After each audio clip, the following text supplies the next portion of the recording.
Welcome to this series of English grammar. ये English grammar की series की video है, कंप्लीट सीरीज़ इस चैनल के ऊपर अपलोड की जा रही है। और आज की वीडियो के अंदर आपको टाइप्स ऑफ नाउन्स करवाए जा रहे हैं, यानी कि जितने भी टाइप्स हैं नाउन्स की वो आपको एग्जाम्पल के साथ करवाई जा रही हैं। तो शुरू करते हैं आज के इस ट्यूटोरियल को। देखते हैं टाइप्स जो है नाउन की, और एक एक करके हम एक एक टाइप को देखेंगे डिटेल के अंदर। प्रॉपर नाउन है सबसे पहले हमारे पास जो एक टाइप है। अच्छा, टाइप्स को समझने से पहले रिकॉल करें कि नाउन क्या है। Noun is a name of a person, place और थिंग। नाउन जो है वो क्या है, नाम होता है किसी भी पर्सन का, प्लेस का या किसी चीज़ का। तो अब जो है हम प्रॉपर नाउन की डेफिनेशन देखते हैं। अब proper noun names a specific person, place और organization and is always capitalise.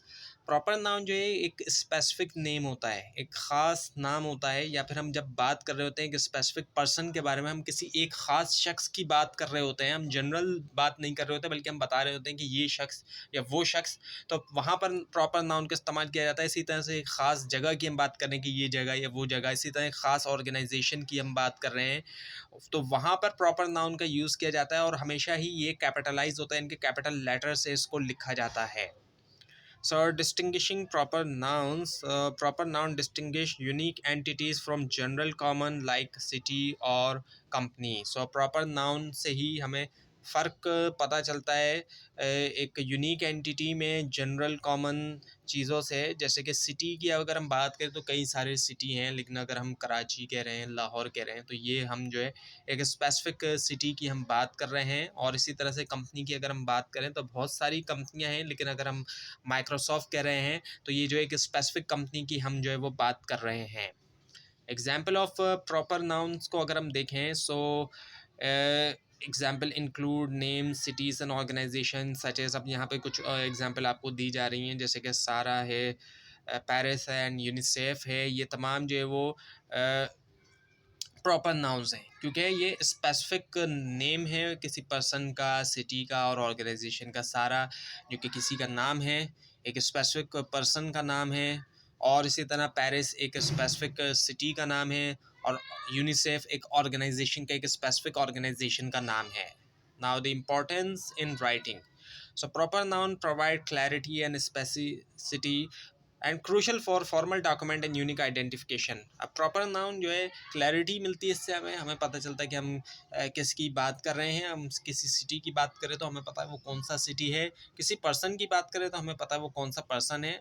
सो इससे क्लैरिटी मिलती है और हम स्पेसिफिक हो जाते हैं, हम जनरल नहीं रहते। और ये क्रूशल होता है फॉर्मल डॉक्यूमेंट्स के लिए भी और यूनिक आइडेंटिफिकेशन के लिए, हम आइडेंटिफाई कर सकते हैं।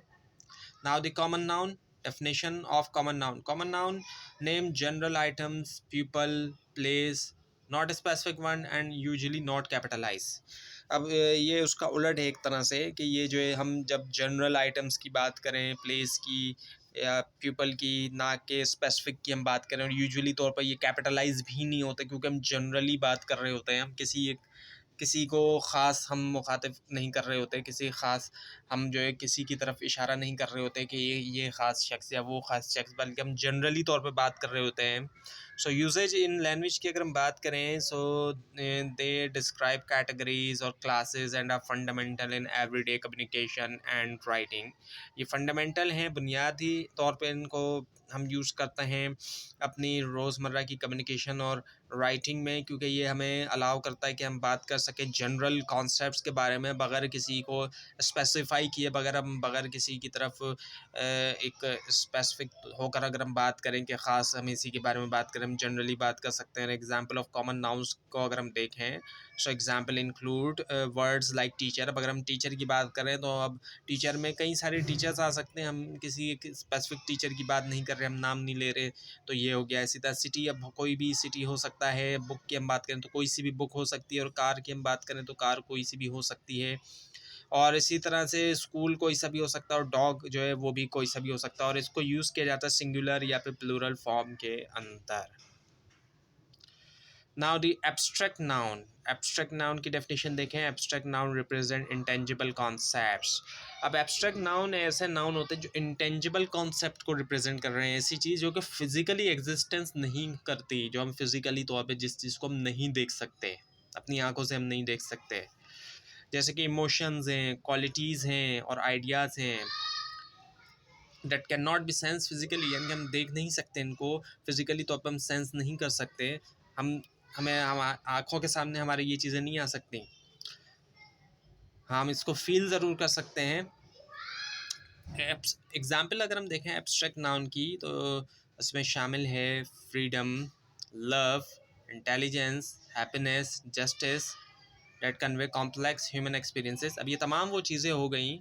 अब कोई शख्स कहता है कि उसके पास बहुत फ्रीडम है, तो वो फ्रीडम कहीं दिखाई नहीं देती, लेकिन उसको फील किया जा सकता है। इसी तरह से लव है, लव कोई नहीं देख सकता कि कितना लव है, ज़्यादा है, कम है, जितना भी है, लेकिन उसको फील किया जा सकता है। और इसी तरह इंटेलिजेंस, अब कोई शख्स ये कहता है कितना इंटेलिजेंट है, तो हम उसकी इंटेलिजेंसी को महसूस कर सकते हैं, फील कर सकते हैं, लेकिन हम देख नहीं सकते। और उसको इंटेलिजेंसी उसकी मेजर भी की जा सकती है मुख्तलिफ टेस्ट के ज़रिए, लेकिन उसको देखा नहीं जा सकता फिज़िकली। इसी तरह हैप्पीनेस और जस्टिस का भी यही मामला है। हैप्पीनेस, कोई शख्स कितना हैप्पी है उसको देख के तो पता चल सकता है कि कोई शख्स कितना हैप्पी है, लेकिन हैप्पीनेस हमें वैसे कहीं दिखाई नहीं देती। और इसी तरह जस्टिस है, अब किसी यहाँ पर हमारे यहाँ पे कितनी जस्टिस हो रही है या नहीं हो रही, फिज़िकली तौर पे तो कोई जस्टिस नहीं दिखाई देगी, लेकिन हम देख सकते हैं कि लोगों के दरमियान कितनी जस्टिस की जा रही है या नहीं की जा रही। उसके बाद है फिर importance in communication.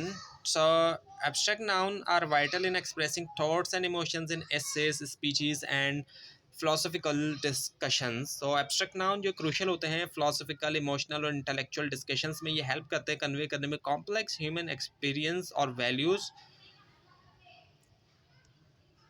Now the concrete noun, ये एक तरह से उसका उलट है, एब्स्ट्रैक्ट नाउन का उलट हो गया। Concrete nouns are physical objects perceivable by senses such as sight, touch, smell, hearing और taste।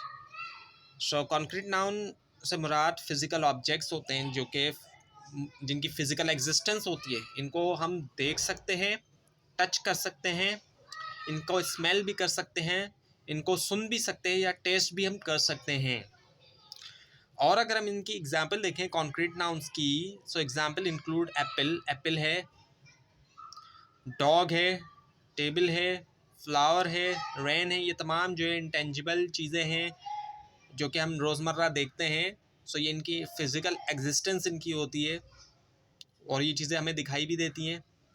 हम इनमें से इनको टच भी कर सकते हैं, हम इनको स्मेल कर सकते हैं, इनमें से इनको हम हेयर भी कर सकते हैं, इनको और खाने पीने की जो चीज़ें उनको हम टेस्ट भी कर सकते हैं। रोल इन डिस्क्रिप्टिव राइटिंग की हम बात करें, so concrete noun create vivid imagery and help describe the physical world in story telling and writing. ये नाउन जो एसेंशियल होते हैं डिस्क्रिप्टिव राइटिंग और स्टोरी टेलिंग में, ये हेल्प करते हैं क्रिएट करने में विविड इमेजरी, और कॉमनली यूज़ किए जाते हैं हर रोज़मर्रा की ज़बान में डिस्क्राइब करने के लिए जो फिज़िकल वर्ल्ड है, हमारी आसपास की जो फिज़िकल दुनिया है उसको। Now the collective noun. Collective noun represent groups of people, animal और thing as a single unit in language. अब इसके नाम से पता चल रहा है कलेक्टिव नाउन की बात हो रही है, तो ये ग्रुप्स को रिप्रेजेंट करता है। वो ग्रुप एनिमल पीपल का हो सकता है, लोगों का, एनिमल का या चीज़ों का, एज अ सिंगल यूनिट के तौर पर लैंग्वेज के अंदर। एग्जाम्पल ऑफ कलेक्टिव नाउन अगर हम देखें तो टीम फॉर प्लेयर्स, टीम जो है ये कलेक्टिव नाउन है। एंड फ्लॉक जो है ये भी नाउन है बर्ड्स के लिए। ये कॉमन एग्जाम्पल है कलेक्टिव नाउन्स की।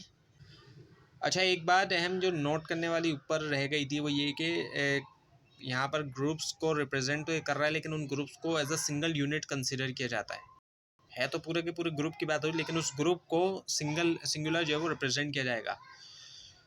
अब सिंगुलर एंड प्लूरल यूजेज अगर हम इसका देखें, so collective noun can be singular और plural depending on whether the group act as a one और एज इंडिविजुअल।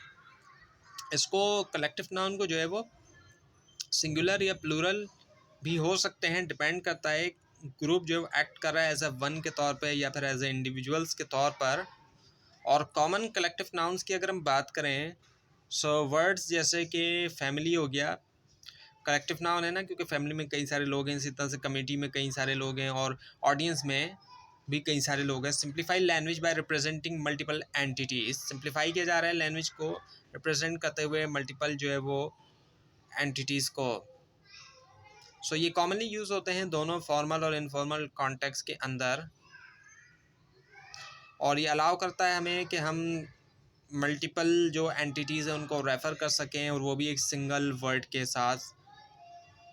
अब आ जाते हैं काउंटेबल नाउन्स, जिनको हम काउंट कर सकते हैं, इनके नाम से पता चल रहा है। So countable noun can be singular और plural and represent items that can be counted individually. अब काउंटेबल नाउन्स वही हैं, नाम से इसके पता चल रहा है कि ये जो है जिनको हम काउंट कर सकते हैं इंडिविजुअली, और ये सिंगुलर और प्लूरल भी होते हैं, यानी कि सिंगल भी हम कर सकते हैं, यानी कि किसी एक सिंगुलर की बात हो रही किसी एक की, या फिर प्लूरल एक से ज़्यादा की, तो वहाँ पर दोनों जगह इस्तेमाल किया जा सकता है। Uses with quantifier. So countable nouns are use with numbers and article like a an और मैनी टू स्पेसिफाई क्वांटिटी। ये यूज़ किए जाते हैं क्वांटिफाई करने के लिए आइटम्स, इनके नंबर्स के लिए, यानी नंबर्स के साथ इनको यूज़ किया जाता है। और अक्सर जो है वो आर्टिकल्स भी होते हैं इसमें, जैसे कि ए एन का इस्तेमाल किया जाता है। इसके अलावा मैनी का भी इस्तेमाल जो है वो किया जाता है।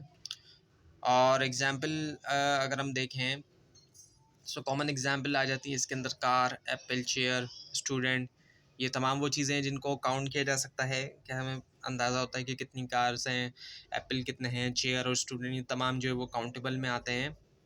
सो ये हेल्प करता है प्रिसाइज स्टेटमेंट देने में, और अक्सर यूज़ किया जाता है इसका, जैसे कि शॉपिंग लिस्ट हो गई, इन्वेंट्रीज हो गई, अकेडमिक राइटिंग हो गई, या डेली स्पीच वगैरह हो गई।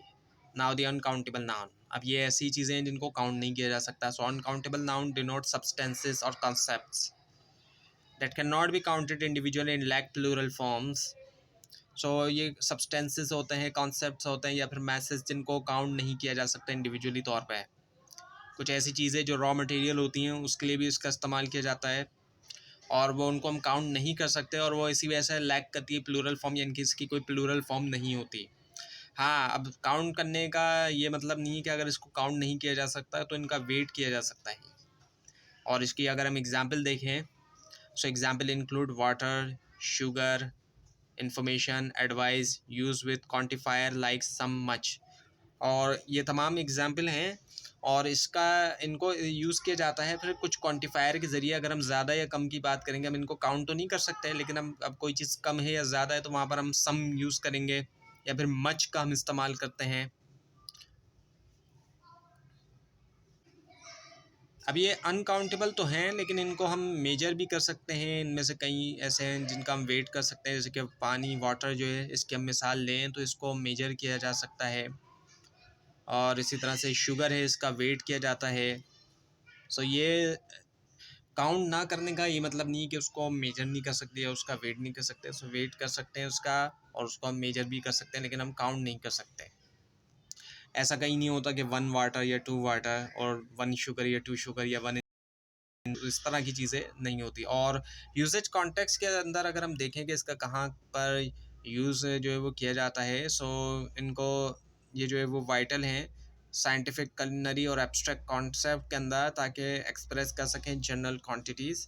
ये हेल्प करता है डिस्क्राइब करने में ऐसी चीज़ें जिनको देखा जाता है एज अ होल, और कंटिन्यूस एंटिटीज़, और क्रूशल होते हैं बताने में जनरल क्वांटिटीज़ या फिर जो एब्स्ट्रैक्ट आइडियाज़ होते हैं। तो ये थी आज की वीडियो। आपको इस बारे में कोई क्वेश्चन हो, अगर इसके अंदर कोई मिस्टेक भी दिखाई दे ज़रूर हाईलाइट कीजिए, और इस पूरी सीरीज़ को देखने के लिए इस चैनल को सब्सक्राइब कीजिए, बेल आइकन के ऊपर क्लिक कीजिए। Thanks for watching this video and best of luck.